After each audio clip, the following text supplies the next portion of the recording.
Hello dear viewers, this is Steve again, reporting to you live from Copenhagen. I'm here at the Varnish Summit and next to me is Ruben Romero. You might have noticed this interesting setting where we're at. We always try to go and pimp it up a bit and make it more interesting. We're here at the Carlsberg Museum and Business Center down in Copenhagen, and what you're seeing behind us is actually a scale model of the entire Carlsberg site. And as you can see, it is huge. I will try to edit in some video that I recorded from the model. So this is the background, this is the setting. But my guest today is Ruben. Ruben, say hi to the people. Hello, how are you doing? Introduce yourself. Hi, my name is Ruben. As Thijs already mentioned, I am working as Director of Community Engagement in Varnish Software. And what I do all day is try to figure out how to serve you guys. So, you, especially you. And we'll dig into that quite shortly. So there's a couple of things we will cover. One of the things I would like to cover, which is more about you than anything else, is you live in Oslo, yes. Norway, but you are not originally from Oslo, Norway? No, I'm not. I was born in Madrid in Spain and just born, and I was raised in South America in Ecuador, and I moved to Norway when I was 15. Quite the international type, as we say. Yeah, you can so say that. Let's go over. You speak Spanish, you speak English, you speak Norwegian? Yes, I can understand Swedish, Danish, French, Icelandic, Portuguese, yeah. He's the guy you need, And you work as a director of? Community engagement.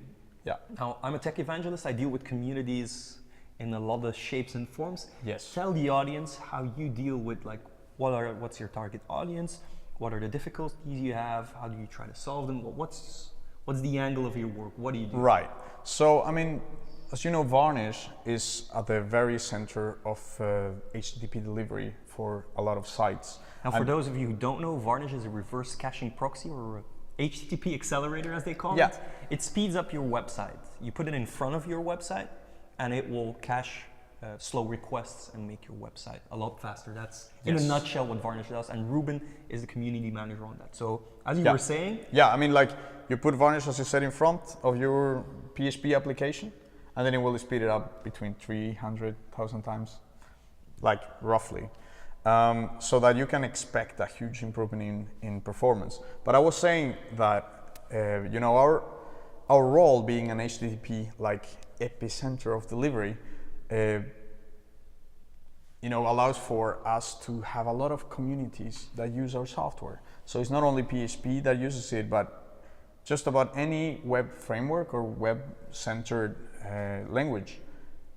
Applications built on top of those would have a lot of, you know, performance improvements possibly done by Varnish, Java, Go. Yeah, because that's the typical trade-off of having either a framework or a CMS. Is you facilitate things for the general purpose audience. So you create something that is mainstream. But the downside about making something that is mainstream is you have to add all these bells and whistles and features for any other person who wants it, and that adds load on top of things. So the trade-off of that is you have a performance penalty, and that's what Varnish tries. Yeah, I would describe it as just what you said. People have been focusing the first 2 decades of the web on features. And what we do is bring a tiny C layer of performance to the delivery of that web content. Which is required in this day and age because people are on the internet all the time. Yes. From all over the place. So that's due to the maturity of the internet, social media, Web 2.0, philosophy, all kind of devices, mobile, you name it. And we're stuck in this this is not going away. No, we're stuck in this era of the internet where downtime is unacceptable. Totally unacceptable. And, you know, people just leave your page if it's not fast. Or your API, or, you know, you have to have performance as part of your architectural design. And that's where we come in. Normally known in the web performance area, but it's also like now moving into APIs, being more and more used by applications. And so we're still relevant because of that, load balancing requirements and so on. Yeah, I see a lot of big clients or big companies out there, both purely web companies or big companies with a web presence that use Varnish. And I tweeted a picture a couple of hours ago with a slide that one of your colleagues showed with a lot of big companies. Can you name drop a couple of those companies so that our audience knows what kind of companies? I think like the biggest users, like in the online media world, for example, is the New York Times. Even their paywall technology uses like authorization and authentication within the cache. That would be a good example. I think as a foundation or as a big site, Wikipedia, the seventh biggest in the world. Yeah, it won't get much bigger than that. So yeah, No. if Wikipedia uses you, you better have a decent product. Yeah, PHP there in use with MediaWiki, and if you're interested in that, come to VarnishCon in Amsterdam. Wikipedia is coming. And yeah, I'll drop some information in the show notes about that event. Will I be speaking there? Yes. I will be speaking there. I'll be doing a workshop there. More about that. No spoilers yet. Yeah, so later. But we'll mention it in the show notes. But something important, and I want you to elaborate on that. We've been talking about Varnish as it being a product, and you work for Varnish Software, as your shirt indicates. But it is an open source project. Yes, I think it's Tell us a important bit about that. Yeah, to clarify that. I mean, Varnish Cache is the open source project that we have. And then we as a company focus obviously on the further development of Varnish Cache as part of the project, and build on top of that software around Varnish Plus, which is both a combination of support and software tooling for advanced users, CDNs, and so on. So how does that difference between the open source project and then your agenda as being part of Varnish Software, how does that work from a community perspective? Because as a community person, you should know that, I'm one of those guys myself, as soon as you start talking marketing and sales pitches, you lose credibility. Yes, so you totally. need to find this sort of balance. I can give you my background, I think explains quite a bit on how and why I managed to do this. I've been a Linux user since over 20 years ago, as a desktop user. Whoa, brave man. That was very painful at the beginning. But I mean, it got me into the open source world and what it can mean. And now that open source has taken everything, free software is everywhere. At some point I became a Ubuntu member. So I'm a Ubuntu member, community member, and been active in a couple of projects there, among others, the Spread Ubuntu project. And at the same time, I've been working as a salesperson professionally for over 10 years. So that has given me the opportunity to, by luck, being able to see both sides of the coin and still manage to be credible, because I think it's important to understand that the aims of both sides might seem conflictive, but at the end of the day, it's all about the code. It's all about the accessibility, the quality of the code, the kind of improvements it can provide to both users and customers. Customers can pay for your services. Users don't pay, but they can help you debug. They can help you spread the word. And it's by giving back something that what has been given to us as both as individuals and as a company is I think one of the highlights. I would say that Wikipedia using our software is one of our greatest achievements, for example, in a community perspective. And speaking of giving back, one of the chief architect and the inventor, so to speak, of Varnish, Cache. Yes. You support him as well. Yeah, I mean, our project has this very peculiar way of working. Our chief architect is not part of our company, but he has a way to get paid and pay for mortgage and so on, which is the Varnish Moral License. And then we are a licensee of this, and also a lot of the people in our team, they are actually developers of the Varnish Cache open source project, besides working on the Varnish Plus side of things. So we depend on Varnish Cache still being successful and relevant for our success. Why you, not indirectly, but really directly invest in those people. You pay part of Paul's, or maybe a chunk of Paul's income comes from the stuff you do, and if you sell services on top of that, that money can go directly to the development, not only for Paul, but for other community members working as well. Yes, a lot of our employees come from the community, and some don't, but still work with the code. And a lot of that, I mean, is provided by Varnish Software, packaging and so on, code itself. A lot of the release management is done by us. So I think it's like a fusion of that. We're not the only company in the ecosystem. There are others doing similar things, but not to the extent that we are, because our whole future depends on the open source project being successful. And then again, Varnish Software wasn't founded out of nothing, out of thin air. It's actually a spin-off of Yes. respected Norwegian. Yes. It's more than just Norwegian, right? Like, yes, it's. So let's take it back to the roots of Varnish. Yes, I mean this year Varnish just turned 10 years. Wow. Since our first commit and release later this year, we'll be celebrating the 1.0 release. And you know, our CEO, when we started the company, who is now our CTO, Per Buer, he's been involved in the project since it was in the idea stage. So now, you know, he's been through that process, and he was at Limpro, which is like a consultancy in Norway that has been doing open source since 1995, like professionally.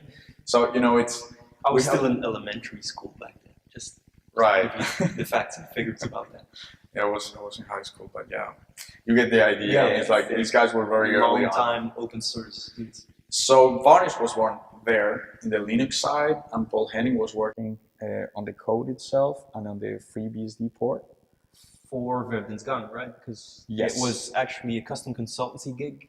Exactly. For one of the biggest Norwegian papers called VG, or Verdens Gang. Yes, and the peculiar part of that is that, you know, VG had a lot of squid servers, and they realized that 12 servers to serve this amount of users, I mean, new software, new hardware should be able to do this differently. And they figured out that, yeah, that should be doable.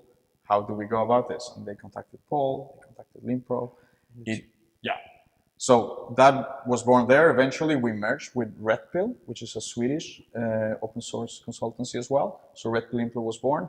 And then a subset of them, the people doing both, obviously the development and sales from Red Pill Limpro, went to Varnish Software, of whom I'm one of. One of. Yeah.